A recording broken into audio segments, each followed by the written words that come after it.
Arab Badui namanya Abdullah di zaman tabi'in dulu. Udah lama, zaman generasi setelah sahabat. Kisah klasik ini. Kisah orang beriman sama Allah.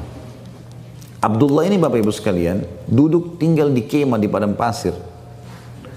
Satu waktu tuh dia lagi mau makan siang, lagi dihidangkan makan sama istrinya, dia mau makan. Tiba-tiba ada orang dari kejauhan naik kuda dengan kecepatan tinggi sampai debu semua berterbangan, teriak-teriak, "Wahai Abdullah, wahai Abdullah." Gitu. Turun dari kudanya, debu semua berterbangan karena cepatnya buru-buru. Orang ini punya informasi penting. Begitu dia buka pintu kemahnya, kain kemahnya Abdullah, lalu dia bilang, "Wahai Abdullah." Abdullah baru masukkan makanan di mulutnya. "Anakmu baru saja mati dibunuh orang." Bayangkan Bapak Ibu sekalian, kita makan, kemudian ada informasi anak kita mati. Ini sudah cukup buat shock sebenarnya. Bagaimana kalau dibunuh orang? Maka orang yang bawa informasi ini lihat dan sempat kaget. Abdullah tidak marah, tidak emosi, tidak kaget. Dia berhentikan kunyahan mulutnya, lalu dia mengucapkan satu kalimat, "Inna lillahi wa inna ilaihi raji'un."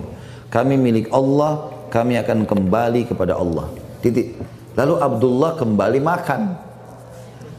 Orang yang bawa informasi ini penasaran nih. Mungkin Abdullah belum dengar nih, ini informasi anaknya mati, kok masih bisa ngunyah makanan? Dia ulangi, "Wahai Abdullah, anakmu mati ditusuk orang." Abdullah sama saja, berhentiin kunyahan mulutnya. Dia lihat ke orang itu, "Inna lillahi wa inna ilaihi raji'un." Kami milik Allah, kami akan kembali kepada Allah. Terus dia kembali kunyah lagi makanannya.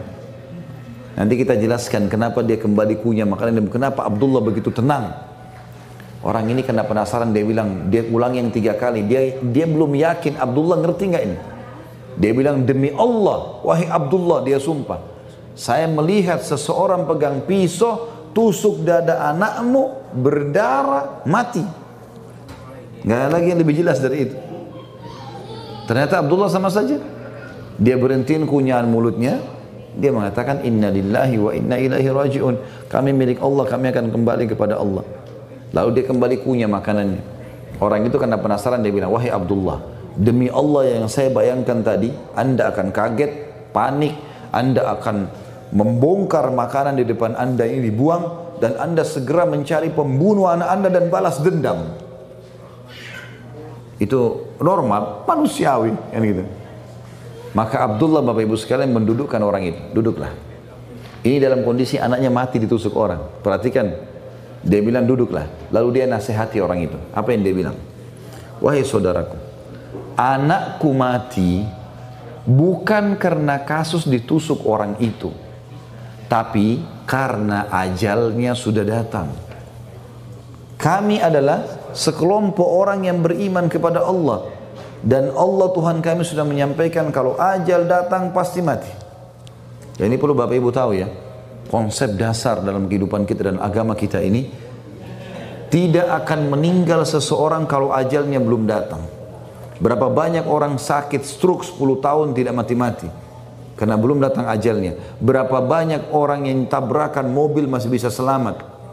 Berapa banyak orang yang pesawatnya jatuh di lautan masih bisa selamat setelah sebulan di lautan, 3 minggu, 2 minggu gitu kan.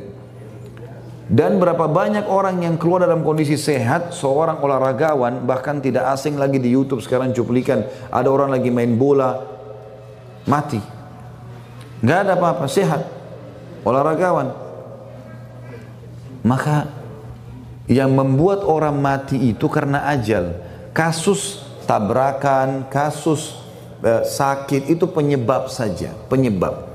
Yang nanti manusia jadi punya cerita, "Oh, orang ini tadi malam duduk sama saya, oh, orang ini memang tadinya sakit." Cerita. Tapi kita tahu orang beriman kalau itu karena ajal. Ajal artinya batas terakhir yang sudah Allah kasih. Allah bilang, "Fa idza jaa ajaluhum la yastakhiruna sa'atan wa la yastaqdimun." Kalau ajal mereka datang tidak akan dicepatkan sesaat, tidak akan dilambatkan sesaat. Kalau ada Bapak Ibu yang belum paham, saya coba jelaskan poin ini penting. Dalam Islam Bapak Ibu sekalian, mati itu cuma satu. Kita tetap masih di kisah Abdullah ya. Mati itu satu.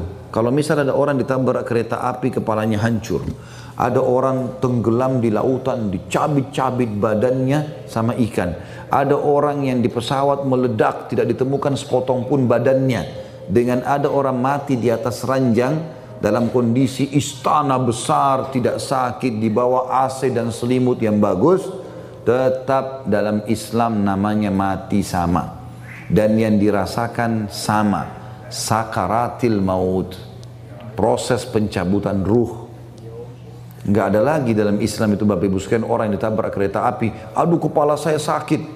Orang yang tenggelam di lautan dicabit ikan, aduh badan saya sakit. Orang yang meledak di pesawat terbakar, aduh badan saya panas. Nggak ada lagi. Prosesnya hanya ruhnya dicabut. Kalau dia orang beriman sederhana, akan mudah keluar dari ruhnya seperti air yang dikeluarkan dari mulut kendi. Kalau dia orang fasik atau orang kafir, fasik orang muslim masih banyak dosanya, atau orang kafir, maka akan sulit keluar dari badannya. Seperti itu saja konsepnya. Maka teman-teman sekalian, ajal ini kalau datang akan menjadi penyebab orang mati, gitu kan? Dan ajal ini ada di setiap benda, bukan cuma manusia. Saya kasih contoh, pernah ada sahabat Nabi di Madinah, Bapak Ibu sekalian, anaknya mati. Pembantunya pecahin piring. Jadi dia baru beli piring, jatuh, pecah piring itu, dipecahin oleh pembantu. Dia marah-marah sama pembantunya. Lalu Nabi SAW dengar, dipanggil oleh Nabi SAW. Panggil orang itu, tuan rumahnya dipanggil. Kenapa kau marahin pembantumu sampai kepada saya berita begitu? Ya Rasulullah, saya baru beli piring, piringnya dipecahin. Kata Nabi SAW, maaf, sampai saya selesaikan dulu kisah ini baru kita azan. Kata dia, ya Rasulullah, saya baru beli piring dipecahin sama dia. Kata Nabi SAW, jangan kau marahi pembantumu karena piring yang dipecahkan oleh pembantumu punya ajal sebagaimana kau punya ajal. Kalau bukan pecah di tangannya, akan pecah di tanganmu. Ini gelas, Bapak Ibu sekalian, punya ajal. Kalau saya pegang, saya bawa ke depan masjid misalnya, terus jatuh kena lantai pecah, saya atau Bapak Ibu yang pegang akan pecah pada saat itu. Punya ajal. Kita lagi naik mobil, tiba-tiba bannya pecah. Ajal bannya sudah datang. Kita beli baju, baru beli baju, pegang setrika. Pas setrika hangus. Ya.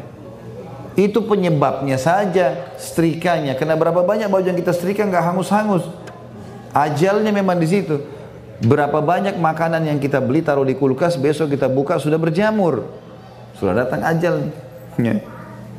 Maka kata orang ini, anak saya mati bukan karena ditusuk, karena ajalnya datang. Kalau ajal belum datang, biar 10 orang yang tusuk tidak akan pernah bisa.